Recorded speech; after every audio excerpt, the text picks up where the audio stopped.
না, ত্রিপুরা মসজিদ না, বাবরি মসজিদ না, 200 বছরের ঐতিহাসিক মসজিদ নয়। আজকে বুলডোজার দিয়ে ভেঙে চুরচুর করা হচ্ছে, মসজিদে সলাত আদায় করছে, পুলিশ প্রশাসনরা লাঠি মেরে হাই মেরে তাদেরকে রাস্তায় গড়ি দেওয়া হচ্ছে।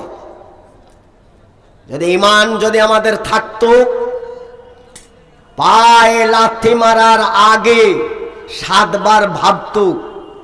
কিন্তু দুঃখের বিষয় এইটা, মুসলিমরা এখন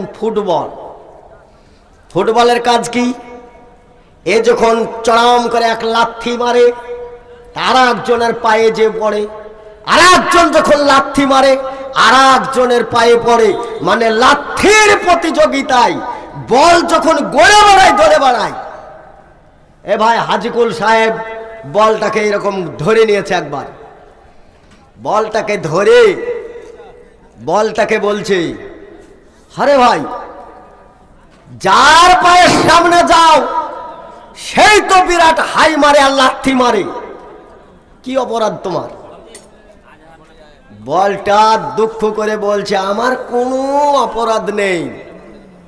আমার যেটা অপরাধ, সবচাইতে বড় অপরাধ, সেটা হচ্ছে আমার ভিতরে কোনো ওয়েট নেই, বাতাস ভরা আছে। সামান্য কিছু যদি থাকতো আমার ভিতরে, তাহলে পারে হাই মারার আগে নিজের পায়ের কথাটা ভাবতো, বিমিত্রকে দেখাবো না ওই একেবারে দেখাবো। পায়ের চিকিৎসার জন্য আগে হাসপাতাল দেখতো, তারপরে ফুটবলে পা দিত। কিন্তু আমার ভিতরে বাতাস থাকায় লাথির প্রতিযোগিতা, আর যখন এই গোল থেকে ওই গোলে, ওই গোল থেকে এই গোলে, চারিদিকে শ্রোতারা হই করে বলছো গোল। এইখানেই গন্ডগোল, এইখানেই গন্ডগোল। এক সত্যবাদী হওয়া, দেখেন সত্যি কথা বলে মনে কত শান্তি পান। 2, সত্যি কথা বলার পরে যেটা আপনি আমল করবেন সেটা হচ্ছে ন্যায় বিচারক, ন্যায় বিচার করা। স্ত্রী পুত্র ছেলে মেয়ে, সামাজিক সার্বিক দেশ দশ ন্যায় বিচারক আপনাকে প্রতিষ্ঠিত হতে হবে, করতে হবে। কালকে যারা আমাদের সঙ্গে লেবার খেটে বেড়াচ্ছিল, আর সে আজকে দেশের প্রধান হয়ে 6 তলা বাড়ি করে বিলাতি কুকুর রাখে, ভিআইপি গেট করে রেখেছে, গেটের সামনে আক্রমণাত্মক বাঘের ছায়া ছবি রেখেছে। রাসূল সাল্লাল্লাহু আলাইহি সাল্লাম বললেন, ওই বাড়িতে রহমতের ফেরেশতা যায় না, ওই বাড়িতে আল্লাহর কোন রহমত যায় না, ওই বাড়িতে রহমত বর্ষিত হয় না। যেই বাড়িতে ছবি থাকে, সে প্রাণীর ছবি হোক আর মানুষেরই হোক। বাড়িতে কুকুর থাকলে রহমতের ফেরেশতা আসবে না, বাড়িতে নাপাক অবস্থায় বসবাস করলে রহমতের ফেরেশতা আসবে না, বাড়িতে কোনো প্রাণীর ছবি থাকলে রহমতের ফেরেশতা আসবে না। ফলে যখন রহমতের ফেরেশতা আসবে না, তখন তো সেই বাড়িটা শয়তান বসবাস করবে। আজকে রাজনৈতিক দলের নেতাদের কথা যেখানেই যাবেন, আপনি একটু সাহায্য সহযোগিতার জন্য শয়তানি কথা দেখলে আপনার মাথা ঘুরে যাবে। আমি এলাম একটু সাহায্য সহযোগিতা পাবো বলে, দুটো ভালো কথা শোনার জন্যে, তার কথা শুনে আপনার মগজ ঘুরে যাবে। তাহলে এক ন্যায় বিচার, ন্যায় বিচার আমাদের সমাজ থেকে উঠে গেছে। ছেলেগুলোকে কিছু জমির ভাগ দিলেও মেয়েগুলোকে জমি জায়গার ভাগ একটুও দেওয়া হচ্ছে না। টাকা পয়সা খরচ করে হজ করতে যাওয়া হচ্ছে, হজে যে তপ করা হচ্ছে, দোয়া করা হচ্ছে, সব কিছু করা হয়, কিন্তু তার মধ্যে ন্যায় বিচার দেখতে পাই না। গরিব মানুষ একটা তাম্বুর তলে বাস করে, সেই লোকটি বাড়ি পায় না। দেশের প্রতিনিধি, যাকে প্রতিনিধির দায়িত্ব দিয়ে ভোট দিয়ে মনোনীত করেছেন আপনি আমি, তার বাড়িতে চিলুকুটা তৈরি হচ্ছে, ওই পলিথিন বালা ঘর বাড়ি পায় না, তারা ঘর পাচ্ছে। ন্যায় বিচার উড়ে গেছে। নাম্বার 3, মুসলিম হওয়া শর্ত হচ্ছে তাকে হালাল রুজি খেতে হবে, হারাম বর্জন করতে হবে। বর্তমান এখন হারামের প্রতিযোগিতা বেশি, যুবক অযুবক ভাগ্য পরীক্ষা করার জন্যে লটারি কেটে বেড়াচ্ছে। নিজের বৌমা, নিজের আত্মীয় স্বজন তাকে স্বয়ংবর গোষ্ঠীতে লাগানো হয়েছে, সুদের কারবারে লাগানো হয়েছে। রাসূল সাল্লাল্লাহু আলাইহি সাল্লাম বললেন, কেউ যদি 1 টাকা পরিমাণ সুদ খায় তাহলে 36 বার তার নিজের মায়ের সঙ্গে জেনা করার অপরাধ তার আমলনামায় লেখা হয়। তাহলে বলুন, যে এত বড় অপরাধ সে যদি দোয়া করে কি করে কবুল হতে পারে? যখন আল্লাহ নিজেই বলেছেন যখন আমাকে ছেড়ে দিবে, যখন আমাকে সার্বভৌমত্বর মালিক এক আল্লাহ তাকে ছেড়ে দিবে,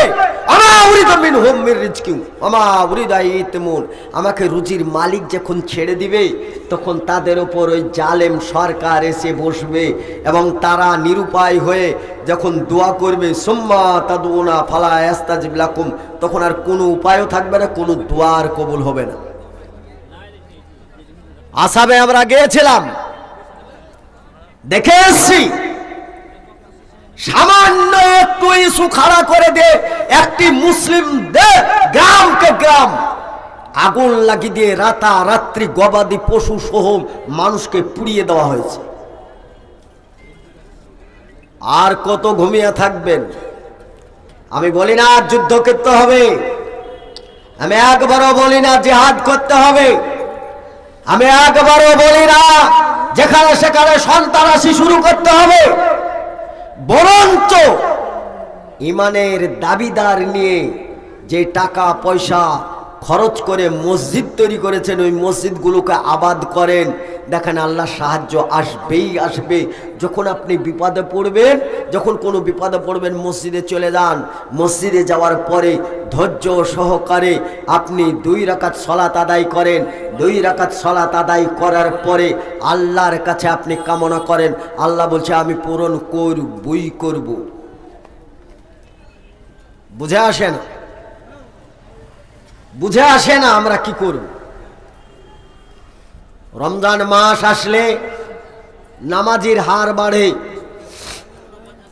রমজান মাস আসলে কোরআন মানে বুঝুক আর নাই বুঝুক, কোরআন পড়ে, তার বরকত সশরীরে দেখতে পাওয়া যায়। ইফতারের সময় কিছু ভালো খাবার পাওয়া যায়, সাহারির সময়তে কিছু ভালো খাবার পাওয়া যায়। এত শুকানোর পরে মানুষের মুখে শান্তি একটু ঝালাস দেখতে পাওয়া যায়। আপনি কোরআন থেকে দূরে সরে গেছেন। কোরআন যখন আপনি দূরে সরে গেছেন, আজকে সমাজে আপনি তাকিয়ে দেখেন, সোশ্যাল মিডিয়ায় আপনি দেখুন, কোরআনের ওপর পা দিয়ে দাঁড়িয়ে থেকে মুসলিম মিল্লাতের ওপর আগুন জ্বালাচ্ছে। চোখে দেখার পরেও কোরআনের ওপর আমাদের আন্তরিকতা নেই। যদি আন্তরিকতা থাকতো, কোরআনের মহব্বত থাকতো, কোরআনের ভালোবাসা থাকতো, তাহলে পারে কোরআন নিয়ে বেঁচে থাকার পরিকল্পনায় যারা কোরআনের ওপর পা দিয়ে দাঁড়াচ্ছে, কোরআনের পাতা ছিঁড়ে যারা পায়খানা মুছছে, ফেলে দিচ্ছে, টানাচুর বিক্রি করছে, তাদের বিরুদ্ধে সামান্য হলেও মুখটা খুলতেন বা খুলতাম। কেউ খুলে না। এবার কোন জ্বালা, এবার কোন জ্বালা, চারিদিকে শয়তানের খেলা, মুসলিম মুখের জমতালা। কথা বলে না রে, এরা কথা বলে না, সবাই ভালো মানুষের মুখোশ পরে বসে আছে। আমি সেই 96 সাল থেকে ফিল্ডে একইভাবে বক্তব্য রাখছি। কই আমি তো মরে যাইনি, কই আমি তো জেলে পচে যাইনি, কই আমি তো কবরে চলে যাইনি, কই আমার হয়তো গুলিবিদ্ধ হতে হয়নি। আপনাকে তো কেউ চিনে না, আমাকে তো সবাই চিনে।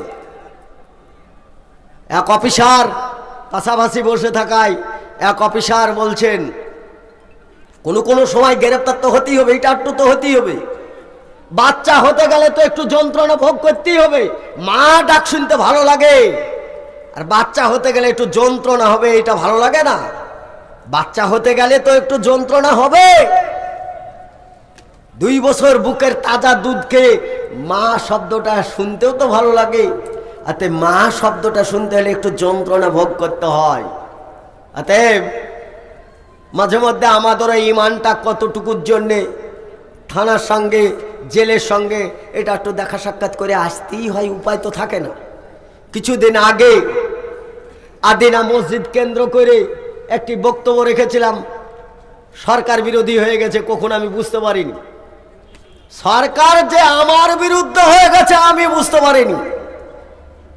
চারিদিক থেকে হাজারো ফোন চলে আসছে, তা হায়ার এডুকেটেড জায়গা থেকে, হাই লেভেল থেকে। 14 শিখের ভাত যদি না খেতে হয় তাহলে পরে বক্তব্যকে আপনি উড়িয়ে দেন।